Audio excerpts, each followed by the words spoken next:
什么是事了拂衣去，深藏功与名？在有秦玄雅的眼中，李长寿这次就是这般了。长寿师兄费尽心力，千辛万苦，惊险十分，勉强逼赢了截教门人东海龙宫二太子敖乙，却十分谦逊，不求声名，悄然离开。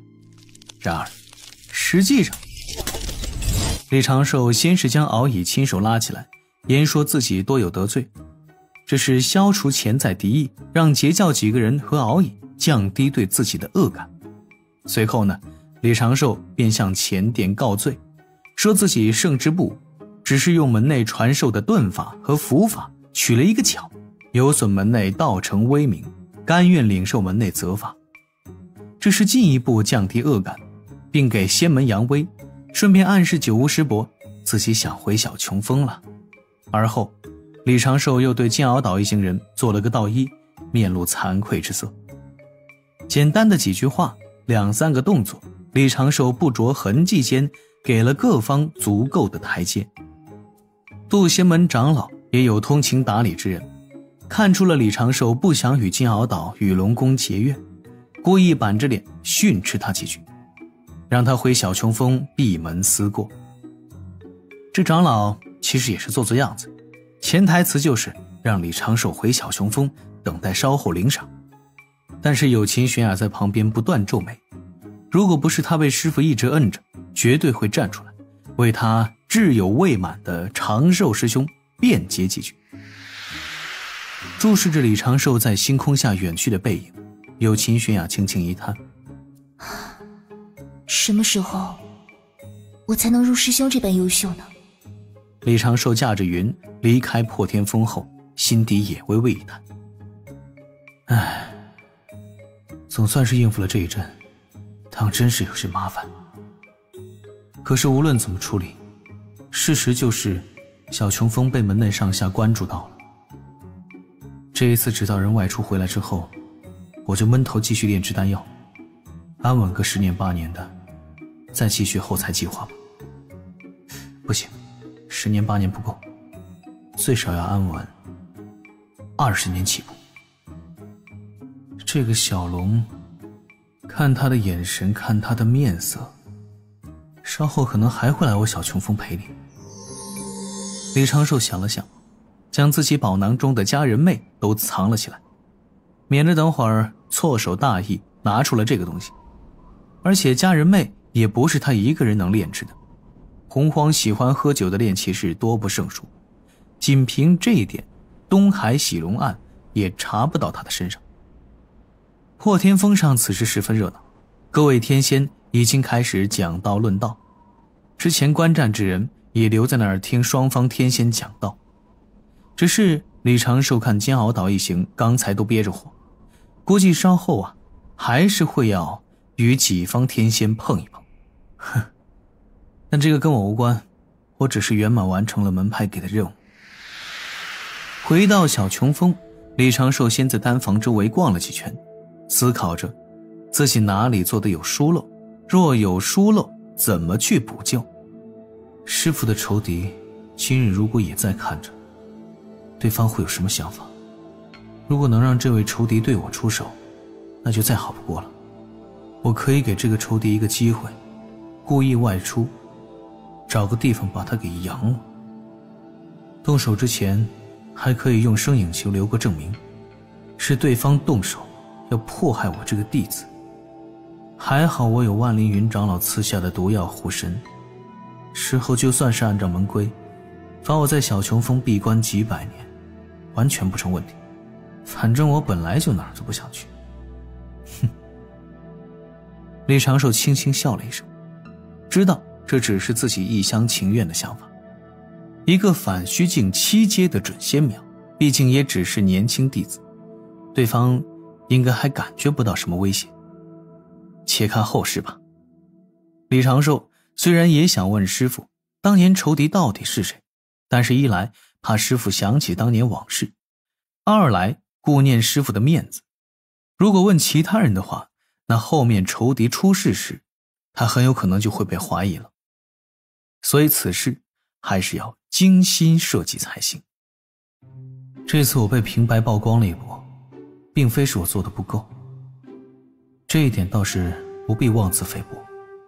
我的各项自保工作都已经尽力去做了，可是谁能想到，我开开心心的在临海镇逛街、买草药、卖单，心神回本体，睁开眼睛一看，酒屋和敖乙这2个风牛马不相及之人在我的单房周围困阵中乱转，这什么鬼啊！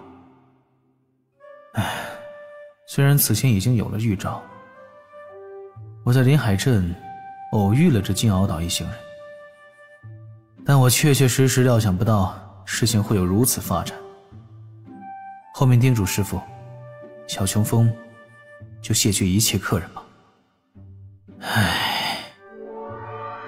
李长寿叹了口气，主动感应了一下指道人那边的元神之力，心神一瞬间切换过去，发现周遭安静，没什么危险，又瞬间切回本体。那间客栈是临海剑派所设，一间小套间的租金就不便宜了，但是那儿相对比较安全。附近就是临海剑派天仙高手常驻之地，巡逻仙兵重点关注。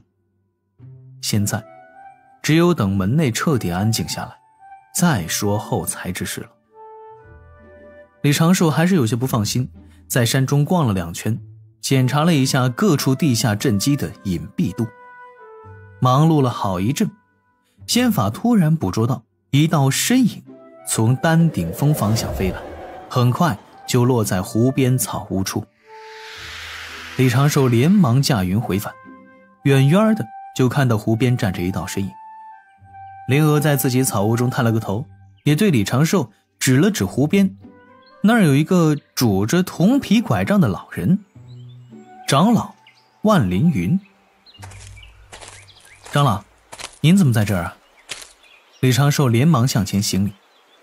万凌云扭头看向李长寿，目光中带着少许的赞赏，嘴角微微一抖，露出了一丝无情的冷笑。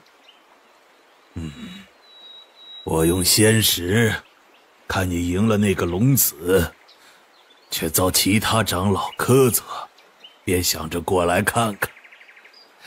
你这次做得不错，遁法也是你自己的本事，是你自己的本领，你不必太在意其他人看法。稍后如果门内有人责难你，你就给他们看这个。言说中，万凌云长老那有些干瘪的手掌向前一推，用仙力送过来一只黑色宝玉。李长寿双手接过，低头瞧了一眼，就见这宝玉之内蕴含着一缕气息，正中有一个龙飞凤舞的云字。就说我说的。万凌云长老凶巴巴地道了句，以后你们小琼峰一脉有我护着，不是谁都能训斥苛责。李长寿心底一暖，连忙道谢。他知道这位长老并非是在图谋什么，小琼峰也没什么好图的。万凌云长老是真的自我封闭多年，不通人情世故。之前呢，李长寿跟几位长老在那儿给台阶做样子的话，却被万凌云长老当作了李长寿被门内苛责，遁法被门人瞧不起，毒也被门人瞧不起。李长寿的心底琢磨，万凌云长老或许是想起了当年之事，才会如此的激动。万凌云长老的腿疾是这位长老的师父亲手打伤的，因为万凌云钻研读经，被他师父骂作叛经离道，有辱丹道。而后数万年，万凌云长老苦钻毒道，就是想在师父面前证明毒药性矣。这句被写在万凌云长老所著每篇读经最后的话。然而当万凌云长老凭一手毒丹万年前挽救渡仙门于群妖之手，万凌云长老的师父却早已仙逝。李长寿握住着宝玉，深深地做了个道揖。弟子谢长老关怀。万凌云又露出了那般僵硬的微笑。你歇着吧，我回去还要炼丹。弟子改日再去峰上探望。随时来就好。万凌云收起他那能把孩子给吓哭的笑容，拐杖一点，平地生云，朝着丹顶峰而去。这位老者来此地就是为了勉励李长寿一番。别的长老不嘉奖李长寿，他嘉奖；别的门内前辈不护着李长寿，他护着，就这般简单。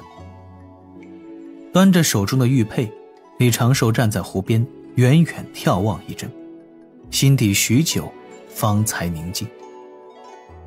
洪荒虽险恶，但洪荒之人也并非都是恶人。师兄，那边又来人啦！我看到了，灵儿在窗口又探出头来，小声喊了句。李长寿收起玉佩，负手轻叹：今天还真是客多。师妹，你今天倒是很乖嘛。李长寿扭头夸赞一句。趴在窗台上的灵儿做了个鬼脸。还不是怕给你添乱，又被你骂一顿。对了，师兄，你刚才认输啦？打赢了。李长寿传声。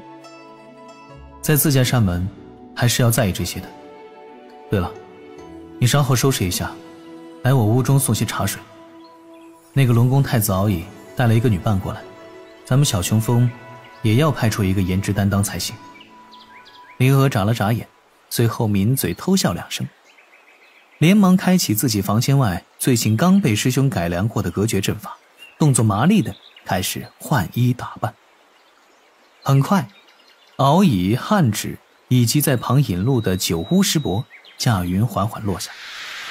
李长寿向前迎接，与九巫对视一眼，二人顿时心照不宣。此前李长寿就猜到了对方会来，也猜到了敖乙会赔礼，倒是没想到这小子见面就是一一到底。二太子殿下不必多礼，快里面请。寒舍粗陋，让殿下见笑了。当下李长寿将敖乙和汉芷引入了自家草屋。不等敖乙提今日之事，李长寿开口就是一句：殿下可通丹青之道，将话题引向了无关之事。敖乙和汉芷很快就被李长寿带偏了注意力，而李长寿也拿出了许多自己收集来闲暇时所做的画卷给他们鉴赏一番。话题走向完全被李长寿所掌控。敖乙和汉芷这一龙一人在旁边不断的点头，还觉得分外有趣。九巫本来还担心气氛会尴尬，但是很快这矮道人也被话题吸引了，加入了品评鉴赏之列，也拿出了自己的私藏。半个时辰后，着重打扮了一番的灵娥端茶前来，让三位客人也是眼前一亮。只见这位李长寿的小师妹，素罗裙，巧云鬓，玉钗鞋，白珠坠，妙目琼鼻，点粉唇，巧耳翘睫，齿含蜜，眉若涓涓新月，玉颈绣心生香，肌肤七双傲雪，纤腰忠妙绝伦。瞧第一眼便觉得她本该是那天上宫阙中伴琴而舞的仙子，再看第二眼，却又觉得她就是那美人图中走出的美人。灵娥的气质、颜值各方面都对截教女仙汉芷形成了小幅度的压制。而灵娥端坐在自家师兄身旁时，目清眸光闪的模样，让九巫也不由思索。小九他该不会是对长寿有意思吧？如果真有那点意思，长寿身边的这个师妹倒是不得不提醒小九啊，过来人的敏锐危机感。一个丹青的话题就从半夜聊到天明时分。敖乙和汉芷都觉得李长寿是一个雅不落俗之人。主客尽欢，李长寿见他们还不想走，也只能把话题引向音律。但是汉芷突然得师父传声，在敖乙耳旁轻声说了几句。这龙族少年沉眉沉吟其声，面露遗憾，起身就与李长寿告辞了。破天峰那边出了些变故，敖乙的2位便宜师兄也要跟渡仙门2位长老切磋斗法，他们要赶过去看看。李长寿送他们出了草屋，一直送到湖边，方才依依惜别。这少年模样的龙族2太子笑道：